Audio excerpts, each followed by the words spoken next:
Arise foundation Gandhidham જે એક NGO છે તેના દ્વારા રેડિસન કંડલા હોટલ બન્ની હોલમાં સી રાઇઝિંગ એવોર્ડનું આયોજન કરવામાં આવ્યું હતું. આ કાર્યક્રમ આંતરરાષ્ટ્રીય મહિલા દિવસના અવસર પર આયોજિત કરવામાં આવ્યું, જેમાં વિવિધ ક્ષેત્રોમાં ઉત્તમ પ્રદર્શન કરનાર મહિલાઓને સન્માનિત કરવામાં આવી હતી.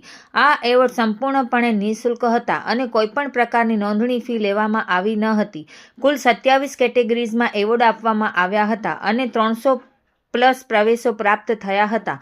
અરાઇઝ ફાઉન્ડેશનના સ્થાપકો ડોક્ટર કાયનાત અંસારી આથા, આઝાદ અંસારી, ચૈતાલી વસા, ઉર્વશી ઠક્કર, મીનાક્ષી ત્યાગી, ઈશિતા કટારિયા અને આશા અખાણી કાર્યક્રમને મળેલા ઉદ્યોગોત્સાહથી ખૂબ આનંદિત થયા હતા. ભારે પ્રતિસાદને કારણે નક્કી કરેલા સમય પહેલાં જ એન્ટ્રીઓ બંધ કરવાની ફરજ પડી હતી. આ એક શાનદાર અને સુંદર રીતે સંચાલિત ઇવેન્ટ હતી, જેમાં નીમાબેન આચાર્યને લાઇફટાઇમ અચીવમેન્ટ એવોર્ડથી સન્માનિત કરવામાં આવ્યા હતા.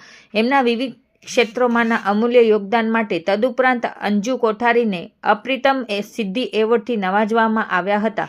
ડોક્ટર કાયનાત અંસારીએ સ્વાગત સંબોધન કરતા જણાવ્યું કે જ્યારે એક વ્યક્તિ ઉન્નતિ કરે છે ત્યારે તે વ્યક્તિગત ઉન્નતિ હોય છે, પણ જ્યારે એક મહિલા ઉન્નતિ કરે છે ત્યારે આખું સમાજ સશક્ત બને છે. આ ઇવેન્ટને hills resorts, GD Goenka international school, Rivabai, Uma gold house, global charitable trust અને શ્વેતા અભિષેક દ્વારા સમર્થન આપવામાં આવ્યું હતું. રિપોર્ટ ભારતી માખીજાણી, ગાંધીધામ.